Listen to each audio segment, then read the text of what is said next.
Hello, my friends. It's Andy coming to you live from East Lake Village. That's what the picture is behind us, or behind us. I'm used to having my wife on the other broadcast.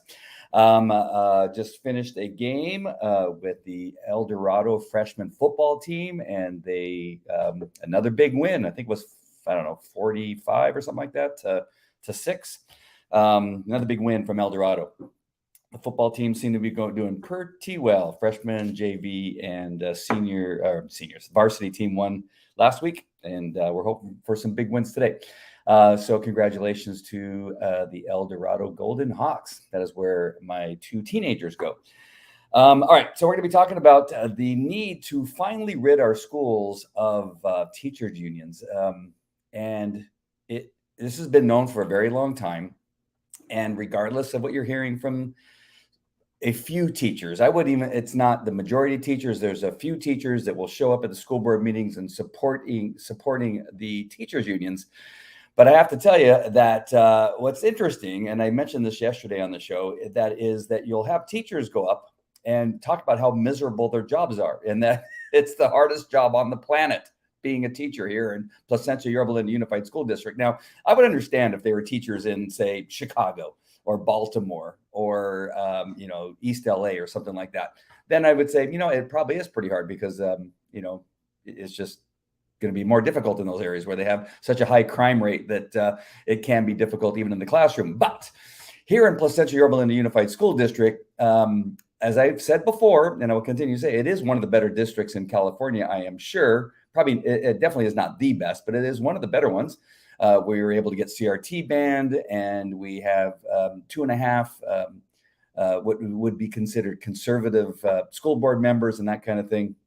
And whether you're a liberal or not, you should be happy that we do, because what we want to do is bring education back to the schools. We've slipped away from education, and I have the proof, and you've probably heard about it yourself, but I'm going to make sure that you do know about it.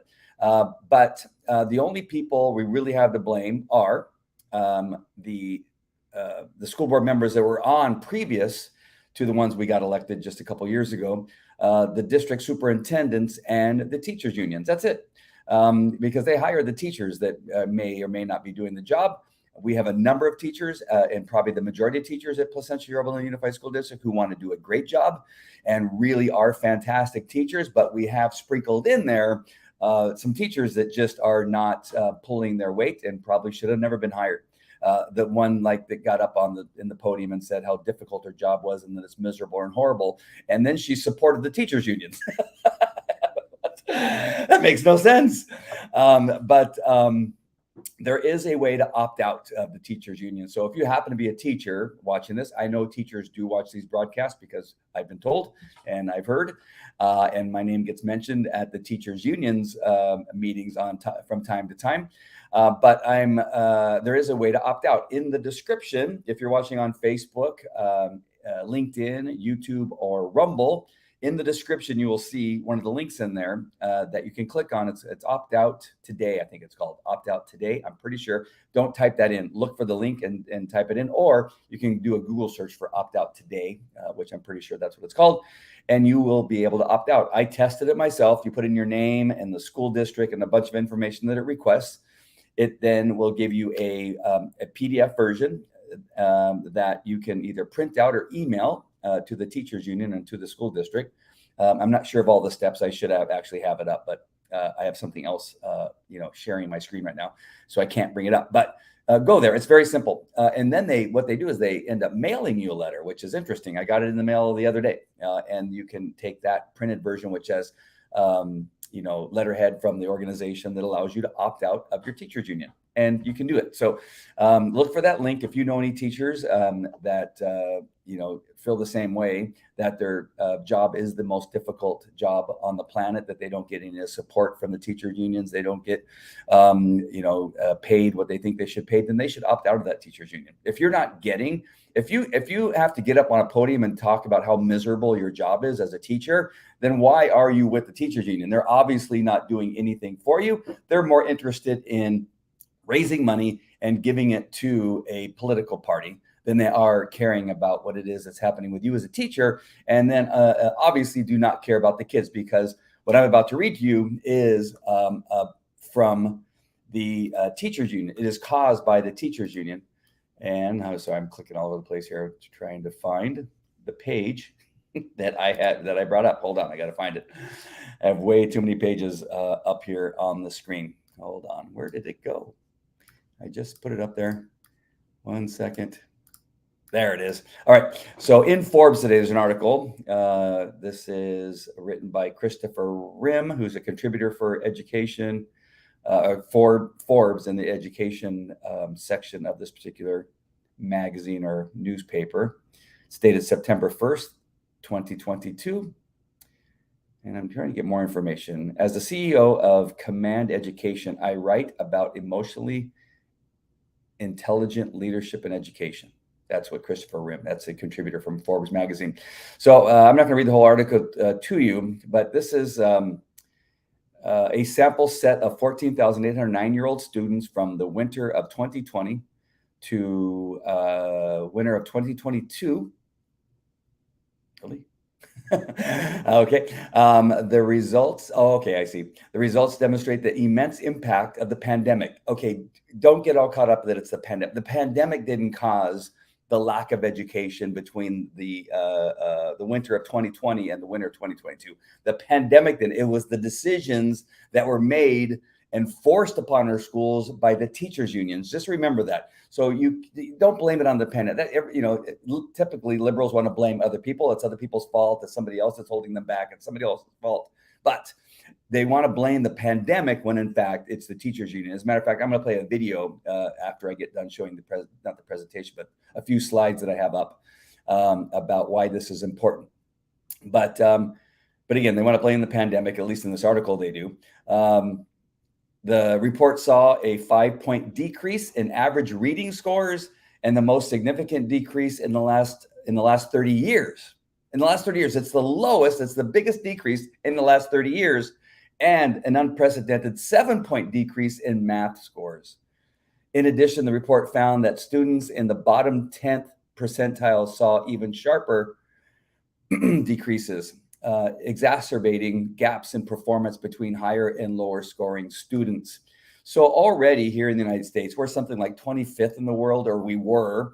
I'm sure that we are now probably somewhere in the area of 30 or 35 in education compared to other countries of the world, which is just crazy, right? We're supposed to be the greatest country on the planet. And here we are, at least prior to this, I remember that it was at 25. And again, now with these new stats coming out, I'm sure that we've slipped even lower in regard to education in the world. And there again, I'm going to tell you once again, we have nobody else to blame but teachers unions, the school board members that you elected, we elect, that I have elected or failed to elect over the last 30 or 40 years, and the district superintendents who all come from education, that are being educated in these woke universities and colleges, and they've gotten away from education and gotten more into issues of wokeness and have stopped educating our kids. It is time to get back to education. That's really the most important thing. And as we move forward into the elections coming up, and the reason why I created this show called Vote PYL Vote is that I want you to realize how important it is that you get out and vote for new school board members, not the ones that are currently on, that are still on, that have been there since the 1980s. We have 2 members, and they've been on since at least one or two, both the school board members that are currently on there, since they were in kindergarten. And these 2 need to be voted out. They have done obviously a horrible job. Our children at Placentia Yorba Linda Unified School Districts are below average in reading and mathematics and other important subjects in school. They've had to lower the graduation standards and lower the grading standards so that more children can get up to a place as far as ranking and so they could actually graduate. And I know there's people out there that say, well, in that case, my stupid kid would be able to graduate. That is obviously the wrong way to look at things. The standard needs to be top. We need to be pushing kids to be more educated. We need to be pushing kids to be higher educated. So when they leave the school, that they can actually go to university, a good university, not any of the woke universities and the limits, down to maybe 2 or 3 colleges in the United States. But there's still a few out there. But if say they don't go to university, which I highly recommend that many kids do not go to university, that they come into some type of trade or some type of job where they can get educated within that job. The military was another one of those places you go, but even that right now is not a safe place to go. But so we're going to have to bring up our education in high school. Elementary school, junior high, and high school, so that when they leave high school, at least they have the education to read, count, write, history, language arts, and then be able to, take on a meaningful role in the community in a job. And why is that? Well, I'm going to share with you why that's important right now. And these are just a few slides. I actually reduced it down. But here are some slides from a presentation that I give here, and I'm only going to give you a part of it. Obviously, you can see there on the left, there's a lot more slides. But the impact of poor education creates poor leaders, obviously, creates woke educators, again, obviously, normalizes crime and lack of morals, of course, because you're going to blame everybody else for your problems. You're going to cheat. You're going to steal. You're going to get out loan. You're going to get loans, and you're not going to pay them back. It normalizes crime and lack of morals. That's really the reason why we see what's happening now in our world is because of a lack of education. It encourages mediocrity, where people just say, I don't need to work that hard. I don't need to show up on time. I want to leave early. I don't feel good, so I'm not going to show up to work. I'm going to sleep in. As soon as I get home from anything that I do, I'm going to go in my room and go to sleep. Because why? Because I'm mediocre, and I have no desire to be more than mediocre. It allows for the graduation of the uneducated. We see that happening now. There's kids that are actually going into university or going to colleges that cannot read or do math. Starves children of life skills and starves children of coping skills. Absolutely. That is exactly what happens. And there's more. Again, I'm only sharing with you a few of the slides that are on this presentation. Another thing that we have to worry about is that according to the Department of Justice, who we really don't trust that much anymore, but back when they actually had some good stuff in there, the Department of Justice says academic failure is linked to delinquency, violence, and crime. More than 70% of American prison inmates cannot read at a 4th grade level. That is currently what we are pushing out of our schools right now, even the Placentia Yorba Linda Unified School District. A low literacy rate makes it less likely that an individual vote or participate in civic activities. That's what they're hoping for. That is exactly why they're doing what it is they're doing to our education system. A low literacy rate is associated with a lower level of employment opportunities and outcomes. In consequence, they are often dependent on welfare, which again, they love. They love when you become dependent on welfare. That is really their goal. They have low self-esteem and are more likely to commit crimes. An estimated $1 billion is lost to the global economy every year due to illiteracy. Just some of the things that are important for you to remember as we are going into the voting booth. Go to the voting booth. Don't mail in your ballot. Don't hand it to somebody to turn in for you. Go to the library here over at the Yorba Linda Library and vote. Or if you're in Placentia or Brea, you're going to go to a polling location and you're going to go in there and vote. Don't take it for granted that you're going to put your ballot, unless it's Calvary Chapel Chino Hills, which accepts ballots. They accept them from Orange County, San Bernardino County, Riverside County, and LA County. Did I say Orange County? I hope so. Is that you can go to Calvary Chapel Chino Hills and hand yours in to somebody, and they will make sure that it gets to the proper place. That's the only place that I would trust. Or go to a polling location and actually go in there and push the buttons or click the things, whatever it is that you do at a polling place. Do not go to Cook Park over there and mail in your ballot at that big gigantic mailbox. Do not do that. All right, go and turn it in and make sure that it gets in. I'm going to play a video here. I'm going to take the screen down and I'm going to bring up a video. This is Dr. Nicole Sapphire. Sorry, I just have to find it here. There we go. And she does a great job of, oh man, I got to refresh this page. Hold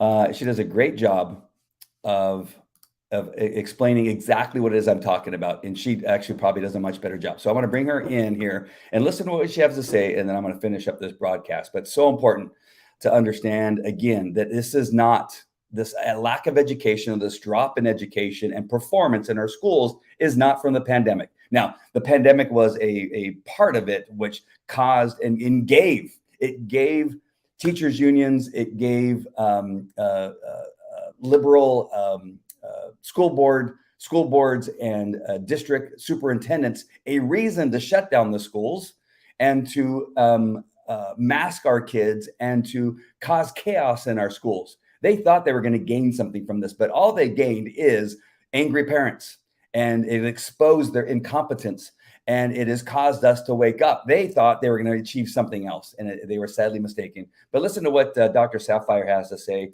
in this clip from Fox earlier today. Here we go.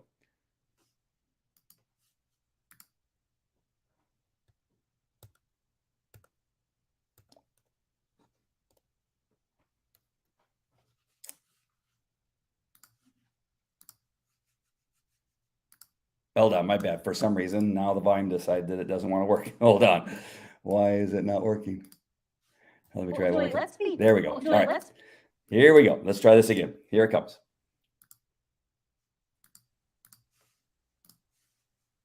Well, Julie, let's be clear. You see the New York Times, the Wall Street Journal, everyone's talking about the fact that these scores came out and they're like, oh my gosh, the kids are not okay. Yeah, we know. We've known that since the end of summer 2020 when Fair Health came out with data showing that children were taking up a larger amount of percentages going to the emergency department because of mental health issues, suicide attempts, overdoses. We knew at the very beginning that they weren't okay with the lockdowns and the virtual learning, but what happened? You had the teachers union, which doubled down, continued to keep them out of school.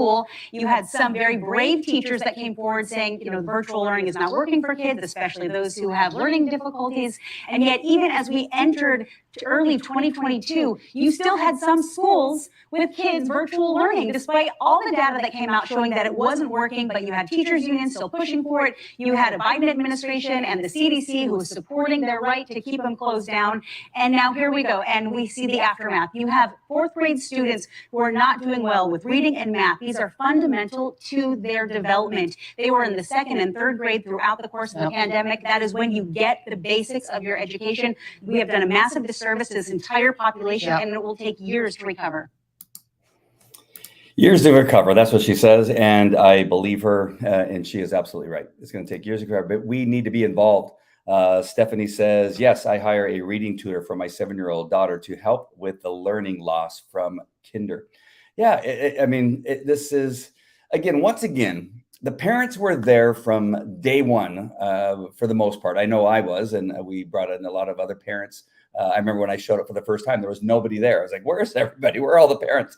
I thought parents would show up, and I thought maybe I was the only one who wasn't showing up at school boards. But I learned very quickly that the school board, the current, the two that are left from the, probably school board members that have been there for decades, really enjoyed the fact that parents were never showing up at school board meetings because they were able to pass through stuff. They were able to do things and not care about the education of our kids for a very, very long time. Now, recently, in the last 2 or 3 years, they've had to pretend that they care and act like they're doing something when in fact what we've been able to do is expose their incompetence and show that nothing has been happening over the last several years. And again, probably the last several decades.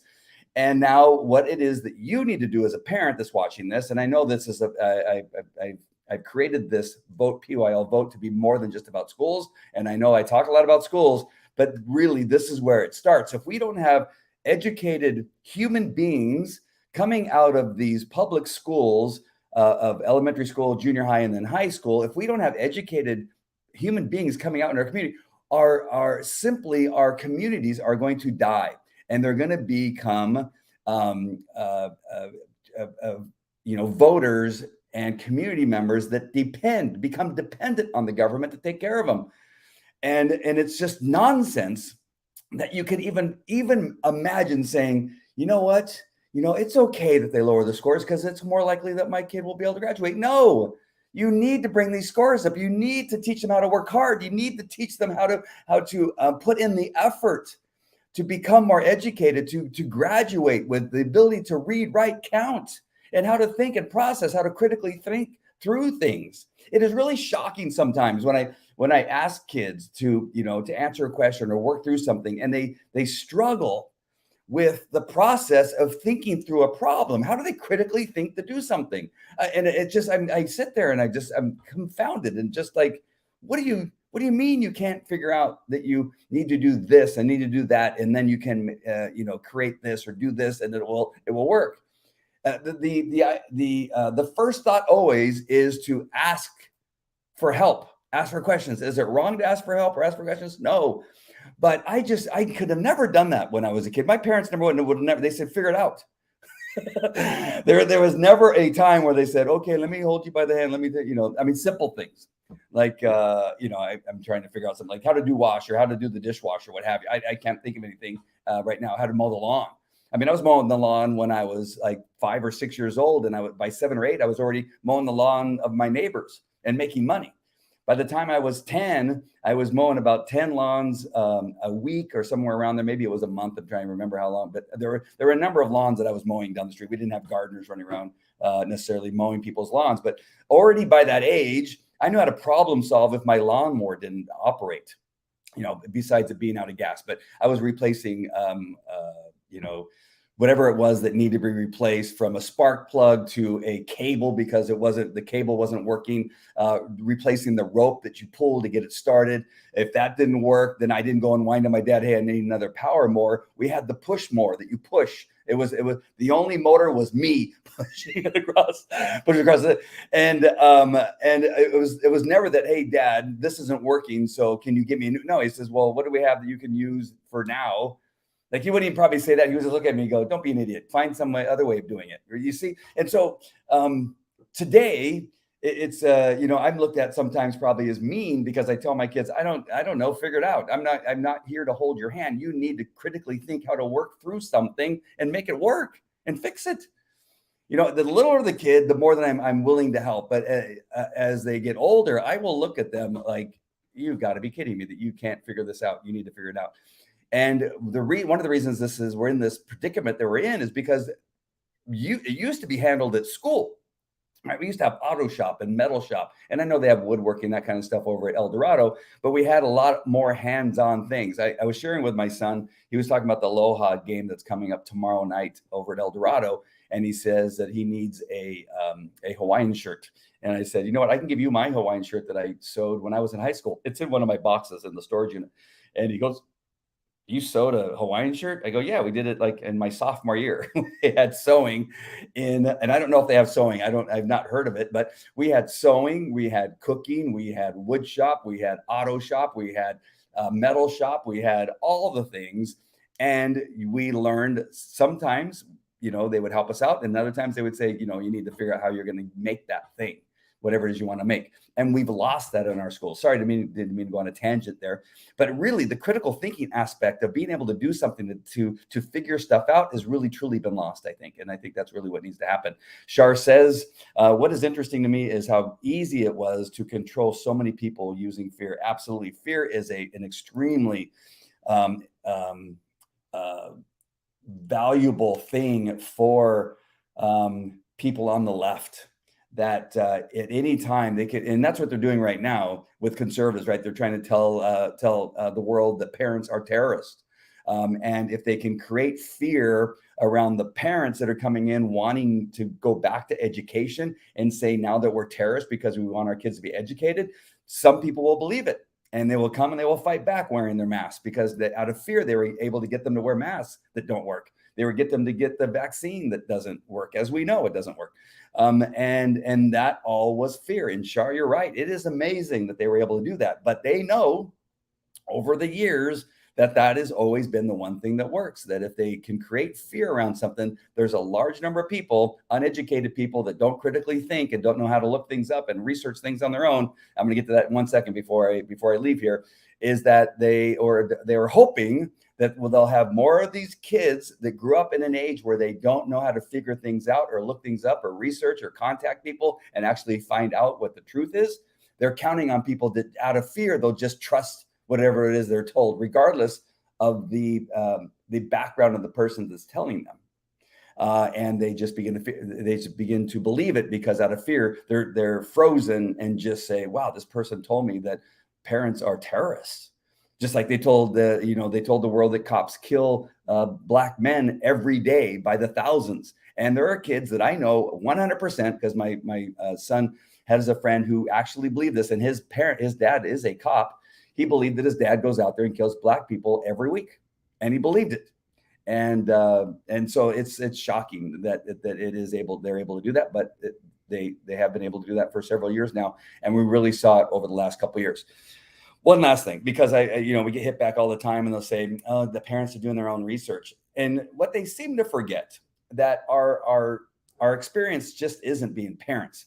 I know Shar and Stephanie and a lot of other friends that I know from the community and that are friends of mine on Facebook that are extremely bright people that have come from some type of industry where critically thinking is extremely important for them. So just speaking for myself, being a law enforcement officer for 21 years, I was a detective. I have trained police dogs and canines in narcotics and explosives and bed bug detection, which is not law enforcement related, but I trained a lot of dogs for that. I've written scientific papers. I'm a co-author on a scientific paper on scent detection. I was also a private investigator once I left the police department and got my license. And then I also started a security company with 4 employees. And right now I am considered a court recognized expert for the last 30 years. And I investigate law enforcement officers and law enforcement agencies on nearly a daily basis. That is my job, is to research and investigate and look through videos and police reports and search warrants and determine whether or not a law enforcement officer or a law enforcement agency has done the right thing in relationship to arresting somebody or convicting somebody. That's what I do every day. My wife has a history of working for 4 different presidential administrations in Washington, D.C. She's a contractor for the FBI for a couple decades. And she's an attorney, went to USC and UCLA. And the reason I'm telling you that, because it's so important, because sometimes, often, somebody will say, oh, you do your own research. Yes. The answer is yes. My wife is one of the most incredible investigators that I know of. And then again, I have a history. That's my life for the last 40 years has been an investigator and an instructor and a teacher. And so, yes, we can take information, we can research information, look at medical records. And again, I wrote a scientific paper with other professors at UC Davis, and I'm a co-author on a scientific paper that was peer reviewed. And I'm I'm not telling you this because I want you to think anything fantastic. I'm telling you this because I am not the only one. All the other parents that have been in there for the last couple of years that have been telling you all, school board members who are watching this, district superintendents who are watching this, the one thing you may know is about how to get a job as a superintendent and run a school, which is fantastic. Great job. Or you have a job as a teacher doing math. And that's what you know. And there's nothing wrong with that, as long as you're using it to educate. The people, the parents that are coming to you, we are attorneys, we are accountants, we are law enforcement officers, we are FBI investigators, terrorist investigators. My wife created the systems that were used after 9/11 to capture terrorists across the world. She is the person who was writing these things as a contractor for the FBI. So yes, the parents have skills and information, and you can put us down all you want. That when we go up there and speak and say, what do they know? They did their own research. What do they know? Well, I'm telling you that we bring a lot of information, a lot of knowledge as a community. And the parents that are coming, that we've been telling you that the shutdown of the schools was wrong and unnecessary. We were telling you that the masks were wrong and unnecessary and causing children to be suicidal, to reduce the ability for them to be educated from a Zoom call or Zoom classes, that all these things were harming our children. And we were telling you, we did do the research. We did look at the medical science. We did look at the research being done from other countries. Why? Because many of us have that skill of doing it. You obviously did not. We gave you the information. We sent you the information, and you ignored our emails. You ignored the research that we did. And I asked for the research. I asked for your research, school board member who's watching this, superintendent who's watching this, Orange County Board of Supervisors watching this. Again, I know that you watch them because people tell me that you do. And I've heard them say that they watch them. And you gave me nothing. You gave none of us parents anything. You never gave us the research you were using that supported your position of shutting down our schools and masking our kids and forcing vaccines on them. You gave us nothing that showed or supported your position. There was nothing ever that you were able to produce, and still won't be able to do that. You also were the same people that said, get the vaccine and you won't get COVID. That was wrong too. I was told that personally. Get your kids vaccinated so they won't get COVID. You all have COVID now, don't you? You all have it. All of you that got vaccinated twice and got boosted twice, all of you got it. And I just want to make sure and share that I know that you love to put us down because we say that we did the research, that we looked into these things, and you say, what do parents know? The parents are some of the most educated, most able-bodied people that you could ever imagine that are in this community. We don't live in a community of stupid people. Look at the community we live in. How is it possible that we could live here and know nothing at the same time? Impossible. All right, I just wanted to share that and get that off my chest. All right, we need to end the relationship with Apple Teachers Union that actually shows up at the school board meeting. They need to be moved out of that school board. They should not have a table in there because that is not for them. The school board is not for them. It is for parents and the school board members and the superintendents to determine how we're going to educate our kids. That is not what the teachers union does. The teachers union is there for the teachers. And they're obviously doing a horrible job with the teachers because the teachers are miserable, according to the teacher that spoke at the podium last week. So they obviously are not doing a job. They shouldn't be there because this isn't for them, and they need to be moved out and should not be there. And teachers should be opting out. All the articles that I use, the video that Dr. Sapphire speaking is, the link is in the description, and the opt-out form that teachers can use to opt out of being in the teachers union is also in the description.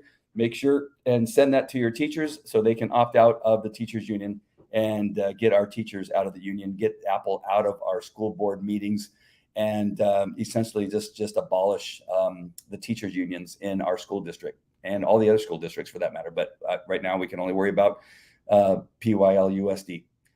Karen says, almost everyone I know that's been vaxxed has gotten COVID, some more than once. Absolutely. Remember when they told us that you wouldn't get it. All right, my friends. That is all. I appreciate you watching. Make sure and share this broadcast wherever you're watching. If you're watching on Facebook, LinkedIn, YouTube, or Rumble, you can share whatever platform you like to watch, and make sure other people see it. You can tag them in the comments. Just put their name in there, and if they're friends of yours, they'll be tagged for this thing.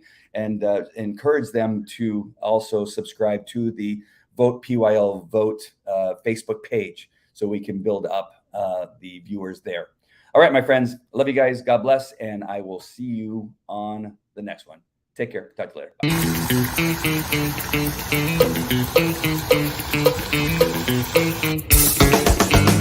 Bye.